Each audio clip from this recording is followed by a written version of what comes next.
Hello நண்பர்களே, இந்த 2026ல் இதுதான் என்னோட ஃபஸ்ட்டு வீடியோ. ஃபஸ்ட்டு உங்கள் எல்லாருக்குமே ஹாப்பி நியூ இயர். கொஞ்சம் கேப் இருந்தாலும் இந்த ட்ரிப் மெமரிஸை நான் உங்ககிட்ட ஷேர் பண்ணுறேன். அதுக்கு முன்னாடி இவங்க 2 பேரும் கத்துறதை நீங்களே கொஞ்சம் கேளுங்க.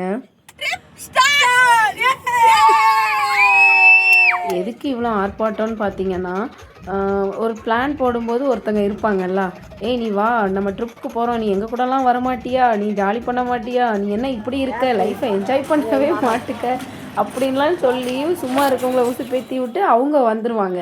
லாஸ்ட் இந்த பிளான் போட்டவங்கன்னு ஒருத்தங்க இருப்பாங்கல்ல, அவங்க என்ன பண்ணுவாங்கன்னா, கடைசி நேரத்தில் வந்து சொல்லுவாங்க, நான் வரலப்பா நீங்கள் போயிட்டு வாங்க அடுத்த தடவை பார்க்கலான்னு ஆரம்பிச்சு விட்டவங்க சொல்லுவாங்க. அதுக்கப்புறம் அவங்க மனசெல்லாம் மாற்றிட்டு ஒரு வழியாக நாங்களுமே ட்ரிப்புக்கு வந்துட்டோம். அதுக்கு தான் அந்த ஆர்ப்பாட்டம் பண்ணிகிட்டு இருந்தாங்க 2 பேரும்.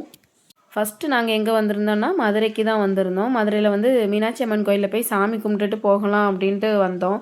ஆனால் அங்கே இருக்கிற கூட்டத்தை பார்த்தா கண்டிப்பாக நம்ம இன்றைக்கி நின்று சாமி கும்பிட முடியாதுங்கிற மாதிரி தான் இருந்து.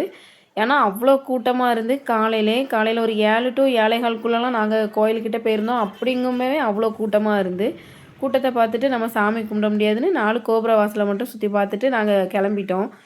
வேறு இடத்துக்கு போகிறதுக்கு முன்னாடி சாப்பிட்டுட்டு போயிடலாமேன்னு சொல்லிட்டு கையேந்தி பவனில் தான் இன்றைக்கி சாப்பிட போனோம்.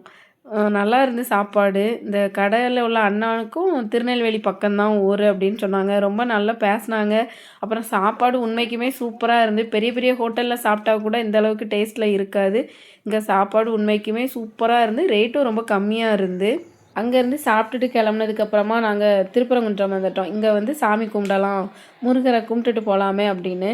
இங்கே வந்து கூட்டம் இருந்துச்சுன்னா நார்மலாக தான் இருந்து, எல்லோரும் நின்று சாமி கும்பிட்டுட்டு சீக்கிரம் போயிடலாங்கிற மாதிரி இருந்து. ஆனால் மீனாட்சி அம்மன் கோயிலில் ரொம்ப கூட்டம், கண்டிப்பாக ஒரு நாள் ஆயிரும் அப்படிங்கிற மாதிரி தான் அங்கே கூட்டம் இருந்துச்சு.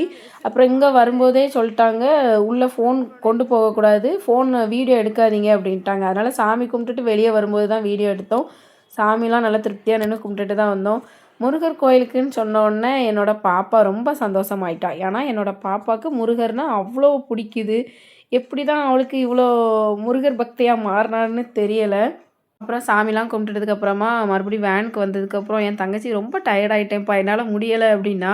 ஏன்னா அவள் நைட்டை போன ஆட்டத்துக்கு அவளுக்கு டயர்ட் ஆகாமல் இருந்தால் தான் ஆச்சரியம். ஏன்னா அந்த மாதிரி டான்ஸ் ஆடிட்டு இருந்தா.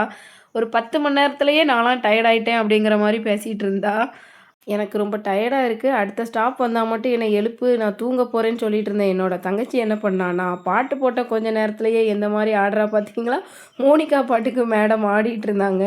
அப்புறமா ஒரு வழியாக நாங்கள் பிளான் போட்ட மாதிரி கொடைக்கானலுக்குமே வந்துட்டோம். நாங்கள் கொடைக்கானல் என்னெல்லாம் பண்ணோங்கிறத நெக்ஸ்ட் வீடியோவில் பார்க்கலாம். பாய்.